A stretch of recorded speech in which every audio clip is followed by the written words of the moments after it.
नमस्कार, आप देख रहे हैं न्यूज़ इंडिया 22। मैं हूं रविंद्र कुमार और आज हम पहुंचे हैं greater Faridabad sector 87 SRS royal hills और हम जानेंगे कि जो यार लोग इकट्ठा हुए हैं, ये फ्लैट होल्डर्स, ये किस वजह से इकट्ठा हुए हैं, इन्हें क्या परेशानी है जो आज ये लोग अपने घरों से आराम करने की वजह यहाँ निकल के आए हैं। हम जानेंगे इनसे कि क्या परेशानी हुई है इन्हें, उस परेशानी के बारे में हम इनसे बात करेंगे। नमस्कार जी। तो सबसे पहले हमारे चैनल पे आपका स्वागत है। सर पहले अपना नाम बताइए। अनिल सिंह कौरव जी। आज जो सर आप यहाँ पे आए हैं, जो आपकी परेशानी है, वो क्या परेशानी हुई है जो सब लोग आप इकट्ठा हुए हैं? सर, हम लोग जो हमारा यहाँ पर प्रॉपर्टी है, उस प्रॉपर्टी के लिए हरेरा से हमारे को आदेश मिला है हमारे फेवर में जी। ठीक है, जिसमें अपोजिट साइड में 3 पार्टियां हैं, Canara bank, ED and NCLT जी। तो उसमें हम लोगों के फेवर में डिसीजन आया है और उन्होंने आदेश दिया है कि हम लोगों की 90 दिन के अंदर रजिस्ट्रियाँ हो जाएँ। 30 दिन का लॉक टाइम है। कैनरा बैंक, ये लोग कहीं पर भी अगर अपील करना चाहें तो अपील कर सकते हैं।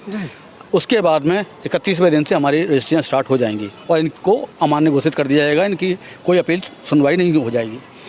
हम लोगों ने जब हमारे बिल्डर से बात की SRS से, तो वो ये बोल रहा है कि हमने प्रवीण गुप्ता जी करके एक उनके सज्जन हैं जो लॉयर हैं, वो आप लोगों को फैसिलिटेट करेंगे आपकी रजिस्ट्री करवाने में। प्रवीण गुप्ता जी का जो वो है, सबसे पहले जो शुरुआत हुई थी रजिस्ट्री करवाने के लिए, तो एक पर्सनल अमाउंट हम लोगों को बताया जा रहा था, जो सुनने में आ रहा था 50,000 रुपये हमारे को देना पड़ेंगे रजिस्ट्री करवाने के लिए। उस अमाउंट के अलावा जो कि हमारे को गवर्नमेंट को देना है, स्टैम्प ड्यूटी वगैरह, उसके अलावा।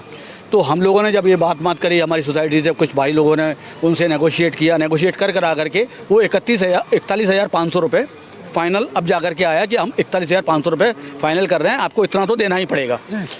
हम लोगों ने जब फरीदाबाद में वकीलों से, लॉयरों से बात की है और जब कोटेशन वगैरह जुगाड़ की है, अरेंज किया है, 5,000 रुपये में हमारी रजिस्ट्री होने को तैयार है। वो लोग हमारी 5,000 में करवा देंगे। अब आप एक बार बता दीजिए, जब हमारी 5,000 रुपये में रजिस्ट्री हो सकती है तो हम लोग अपनी मेहनत का 41,500 रुपये फालतू वेस्टेज क्यों करें? बिल्कुल, जिसकी हमारे को रसीद वगैरह उसके लिए कह रहे हैं देने के लिए, इसकी कोई रसीद नहीं दी जाएगी। ठीक है, ये हमारे को उनको कैश में देना पड़ेगा। तो आप इस तरीके से मतलब प्रताड़ित किया जा रहा है फ्लैट ओनर्स को, उनका शोषण किया जा रहा है। ये हम लोग आपके थ्रू सरकार तक बात पहुंचाना चाहते हैं, तहसीलदार, SDM, कलेक्टर, DC तक, कि ये हम लोगों के साथ थोड़ा सा अन्याय जो हो रहा है, इसके लिए वो लोग प्रयास करें और हम लोगों को इससे बाहर निकालें। सर जी, नमस्कार जी। मैं मनीष जांगेट B3 202 में रहता हूँ। यहाँ पर एक और दूसरा जो इन्होंने हाईलाइट किया, उसके अलावा भी एक और इशू ये है कि रजिस्ट्री के समय वो बोल रहे हैं कि रीसेल अमाउंट सर्कल रेट पे लिया जाएगा। रीसेल जो लिया है उनको सर्कल अमाउंट। मैं ये कहता हूँ कि कन्वेंस डीड हमारा जो इंटरनल ट्रांसफ़र हुआ SRS ने किया, हमने तो कभी कन्वेंस डीड एग्जीक्यूट ही नहीं करवाया। तो ये कन्वेंस डीड हमारा BSP पे होना चाहिए, ना कि सर्कल रेट पे होना चाहिए। ये एक इशू है। दूसरा इशू ये है कि कुछ लोगों के बकाया हैं जो कि SRS बोल रहा है कि इस अकाउंट में आप डिपॉजिट कर दो, बट हम आपको रिसिप्ट नहीं देंगे उसका, जो कि ये वैट के अगेंस्ट में ले रहा है। वैट तो गवर्नमेंट को हम पे करना है, हम पे करने के लिए तैयार हैं। वैट का तो चालान जमा होता है, उसके तो चालान में जो राइट जमा होती है। राइट। तो ये पर्सनल अकाउंट में जा करके हमारे पास रिसिप्ट भी नहीं रहेगा, तो फिर क्या करेंगे वो वाला। तो ये 2-3 इश्यूज़ हैं जो कि हम लोग चाहते हैं कि आपके थ्रू हाईलाइट हो और इस समस्या का समाधान किया जाए। जी, धन्यवाद। जैसा इन्होंने हमें बताया है, बायर्स बहुत परेशान हैं यहाँ पे। इन्होंने फ्लैट लिए, अपने ज़िंदगी भर की पूंजी यहाँ लगाई और अब रजिस्ट्री के लिए धक्के खा रहे हैं। और जब इन्होंने कानूनी लड़ाई लड़ी तो हरेरा ने इनमें 1,000 फ्लैट वालों को आदेश दिए कि उनकी रजिस्ट्री कराई जाए। और बिल्डर का जो मालिक है, जो अनिल जिंदल है, वो जेल के अंदर है। वो अपनी तरफ से कोई भी ऑथोराइज पर्सन नियुक्त करे जो इन लोगों की फ्लैट की रजिस्ट्री कराए। और हमने उनमें से ही एक बंदे को फ़ोन करके बात भी की है, जिसका नाम प्रवीण गुप्ता बताया गया है। हमने अपने चैनल के माध्यम से प्रवीण गुप्ता से बात की तो उन्होंने ये बात स्वीकारी है कि 41,500 रुपये वो इन लोगों से ले रहे हैं। जिसका हमने पूछा उनसे कि क्या आप इसकी रसीद देंगे, तो उन्होंने रसीद देने के लिए मना कर दिया। हमने पूछा कि ये किस चीज़ का चार्ज है, तो उन्होंने एडमिनिस्ट्रेशन चार्ज के रूप में ये बताया है, जबकि ऐसा कुछ नहीं है। ये जो लोग प्रताड़ित किए जा रहे हैं, ये अपना वकील कहीं से भी कर सकते हैं, उस वकील को ये अपनी रजिस्ट्री का खर्चा देंगे। यदि एसआरएस ने किसी बंदे को ऑथोराइज पर्सन बनाया है तो एसआरएस से वो खर्चा लेगा, ना कि इन कस्टमर से। ये तो बिल्कुल व्यर्थ की बात है, ये गलत बात है। तो हम अपने चैनल के माध्यम से ऊपर बैठे प्रशासनिक अधिकारियों से और ऊपर बैठी हम सरकार से ये निवेदन करते हैं कि इन बायर्स को इनकी सहायता की जाए और इनके जो फ्लैटों की रजिस्ट्री है वो रजिस्ट्री इनकी समय पर की जाए और इनकी तरफ ध्यान दिया जाए कि जो इनके साथ ये शोषण हो रहा है उस शोषण से ये बच सके। नमस्कार, धन्यवाद। अब हम आपको इन रसीदों के बारे में दिखाएंगे। ये रसीद हैं जिसमें 41,500 वकील ने अपनी फ़ीस और कमीशन चार्ज लगाया है। एक समस्या इन लोगों की एक और बहुत बड़ी समस्या है। वो समस्या ये है कि इन्होंने जैसे हमें बताया है कि सर्कल रेट से भी इनकी कोई समस्या है। उस सर्कल रेट से रिलेटेड जो भी इनका मुद्दा है ये हमें बताएंगे, हम इनसे जानते हैं। सर्कल रेट की क्या आपकी समस्या है सर?